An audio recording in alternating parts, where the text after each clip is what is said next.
Tennis, as we know it, just shifted on its axis. Rafael Nadal announcing his retirement. It's an end of an era, no doubt. And while we could easily spend hours listing his titles, Oh, easily. we wanted to bring you something a little different in this deep dive. Today, we're using Nadal's career as a lens, to kind of understand what makes a champion. Okay. Not just the wins, but the rivalries, the setbacks, the sheer grit that defined his legacy. And what a legacy it is. What's always struck me about Nadal's story is how early that fight was evident. Like, this isn't a case of slowly climbing the ranks. He emerges, almost fully formed, as a teenager, and immediately begins challenging the established order. Well, let's talk about those early days. This article from the AP reminded me he won his first professional match at 15. 15. I can barely remember what I was doing at 15, let alone, competing at a professional level. Right. It's amazing. It's almost hard to process, isn't it? Yeah. And the trajectory only gets steeper from there. Wimbledon debut at 17, the youngest to reach the third round since Boris Becker. These aren't just milestones. They're early indicators of a talent that was just unheard of. Okay, so speaking of unheard of, 2004, he goes head-to-head with Roger Federer in Miami and wins. Wow. This isn't just any win either. Federer was ranked #1 in the world at the time. What kind of pressure is that for a young player? Immense. But this is where Nadal's mental game becomes a key factor, right? Think about it. That win wasn't just for ranking points. It was a statement.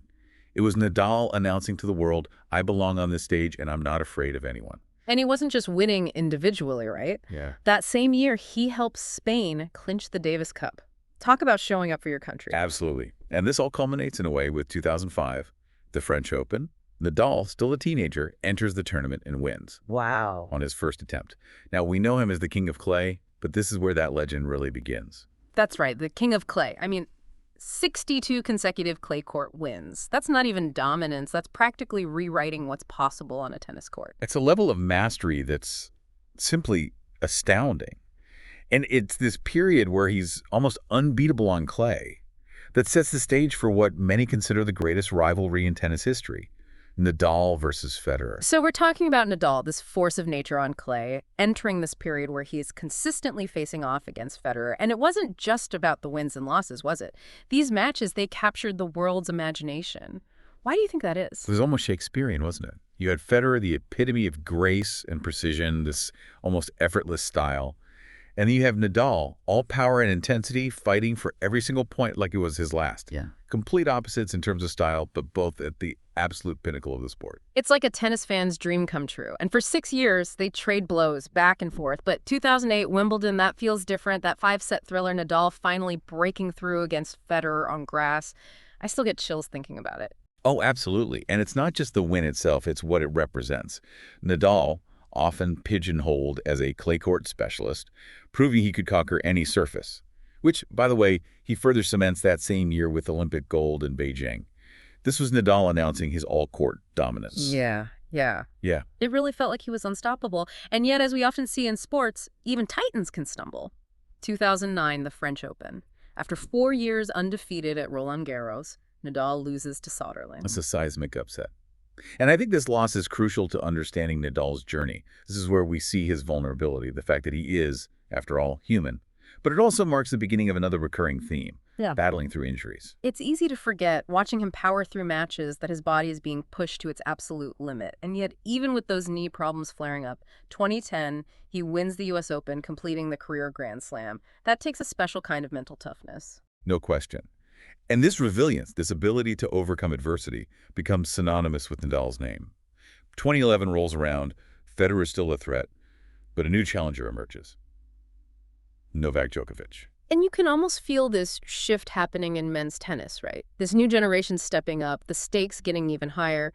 But even with these new rivals, these constant battles, Nadal's dominance on clay, it's almost a given at this point. Absolutely. But the injuries, they're not going away. 2012, that heartbreaking loss to Rosol at Wimbledon. You could see he was playing hurt, but he just refused to quit.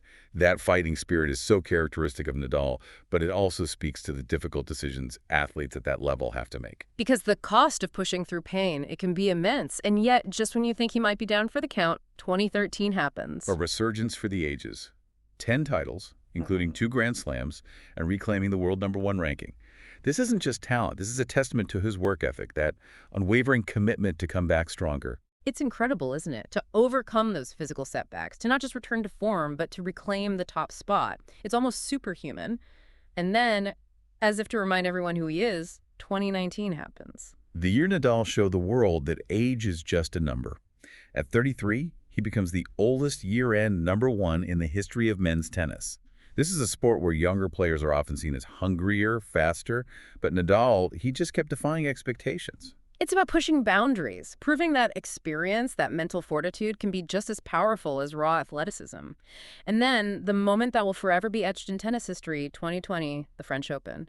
Nadal ties Federer's record of 20 Grand Slam titles. Did you ever think we'd see a time when anyone would even come close to that number? It was unthinkable, honestly. These two, they didn't just dominate their era, they redefined what longevity at the highest level even means. And while we all knew Father Time was undefeated, 2021 threw another curveball, more injuries, more setbacks. And this is where that narrative of resilience, of battling through adversity, it reaches its peak, wouldn't you say? Because then comes 2022 and that Australian Open final. Two sets down against Medvedev, a player a decade younger, at a tournament where he hadn't won in 13 years. You could practically feel the weight of history on Nadal's shoulders. And yet, he found a way. That win, it wasn't just about adding another trophy to his collection. It was a statement of defiance. Absolutely. He wasn't done yet. And perhaps the most powerful testament to his character, the win that still, for me, defines Nadal, that 14th French Open title, to achieve that level of dominance on clay while battling chronic pain, it's hard to even comprehend. You're right. That win transcended the sport. It was a testament to the human spirit's ability to overcome even the most grueling obstacles. A reminder that limitations are often self-imposed and that greatness, true greatness, comes from digging deep, even when every fiber of your being is screaming for you to stop. It's a powerful message, and one that Nadal embodied throughout his career. So as we reflect on this incredible journey, the victories, the comebacks, the sheer tenacity, what do you think Nadal's lasting impact on tennis, on sports, on us as fans will be? How will we remember Rafael Nadal? We'll remember the titles, of course. But more than that, we'll remember the fight, the unwavering belief, the refusal to give in, even when facing seemingly insurmountable odds.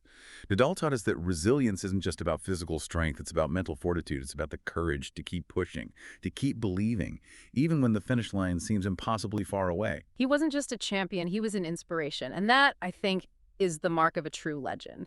To not just achieve greatness on the court, but to leave a legacy that extends far beyond the lines of a tennis court, that's the true measure of Rafael Nadal. So in this deep dive, we've tried to go beyond the trophy cabinet and explore the man, the athlete, the spirit that defined his career. What's clear is that Rafael Nadal's impact will be felt for generations to come.